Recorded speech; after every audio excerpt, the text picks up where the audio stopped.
Welcome back Telugu movie reviews. చాలా తక్కువ బడ్జెట్లో తెరకెక్కిన సినిమాలు మలయాళ సినీ పరిశ్రమలో సర్వసాధారణం.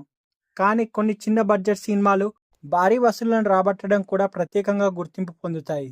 అలాంటి ఒక సినిమానే సుమతి వలవు. హర్రర్ కామెడీ జోనర్లో రూపొందిన ఈ మూవీ జీ5లో తెలుగు, మలయాళం, తమిళ్, హిందీ భాషల్లో స్ట్రీమ్ అవుతుంది. ఈ మూవీ ఎలా ఉంది అంటే బాగుందని చెప్పవచ్చు. ఈ మూవీ యొక్క స్టోరీ విషయానికి వస్తే అది అడవిని ఆనుకొని ఉన్న కల్లేలి అనే ఒక చిన్న గ్రామం. ఆ గ్రామానికి 3 వైపులా ఫారెస్ట్ ఉంటుంది.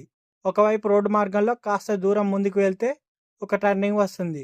దాన్నే సుమతి వలవు అనే పేరుతో పిలుస్తూ ఉంటారు. అయితే చాలా ఏళ్ల క్రితం సుమతి అనే యువతి అక్కడ దయ్యమై తిరుగుతుందని ఆ గ్రామస్తులంతా భావిస్తూ ఉంటారు. బ్రిటిష్ కాలంలో అక్కడ ఏర్పాటు చేసిన స్థావరాన్ని ఆ దయ్యం భయంతోనే ఖాళీ చేశారనే ఒక మాట ప్రచారంలో కూడా ఉంటుంది. అయితే మాలు పారిపోవడానికి సహాయపడింది అప్పు అనే డౌట్ శేఖర్ అండ్ ఫ్యామిలీకి ఉంటుంది. అప్పటి నుంచి ఆ 2 కుటుంబాల మధ్య శత్రుత్వం కొనసాగుతూ ఉంటుంది. అయితే శేఖర్ అండ్ రెండో కూతురు బామ అలియాస్ మాలవిక మనోజ్ గారు అప్పును ప్రేమిస్తూ ఉంటుంది. ఈ నేపథ్యంలో సుమతి స్టోరీని కొట్టిపారేస్తూ ఆ ఏరియాకి కొత్తగా ఎస్ఐ బెంజమిన్ వస్తాడు. అప్పుడు ఏం జరుగుతుంది, అసలు సుమతి ఎవరు, ఆమె యొక్క స్టోరీ ఏంటి, బామతో అప్పు పెళ్లి జరిగిందా అనేది మిగిలిన యొక్క స్టోరీ.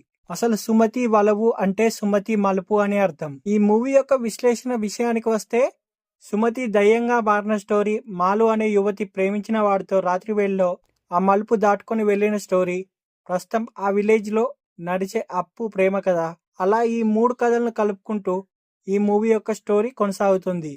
ఒకవైపున హారర్, ఒకవైపున లవ్, మరోవైపున సస్పెన్స్ తో ఈ మూవీ యొక్క కంటెంట్ చాలా ఇంట్రెస్టింగ్ గా నడుస్తూ ఉంటుంది. విలేజ్ లో ఉండే పాత్రలు విలేజ్ లో ఉండగా కొత్త ఫారెస్ట్ ఆఫీసర్ గా హరి, పోలీస్ ఆఫీసర్ గా బెంజమిన్, ఆర్మీ ఆఫీసర్ గా మహేష్ ఒకరి తర్వాత ఒకరు ఆ విలేజ్ లోకి ఎంటర్ కావడం ఇంట్రెస్టింగ్ గా అనిపిస్తుంది. ఒకవైపున ఫారెస్ట్ ఏరియా, మరోవైపున సుమతి మలుపు, చెక్ పోస్ట్, విలేజ్ కి సంబంధించిన నైట్ ఎఫెక్ట్ సీన్స్ ఈ సినిమాకి హైలైట్ గా నిలుస్తాయి. చివరి వరకు మనలో ఆసక్తి ఎంత మాత్రం తగ్గకుండా చేస్తాయి.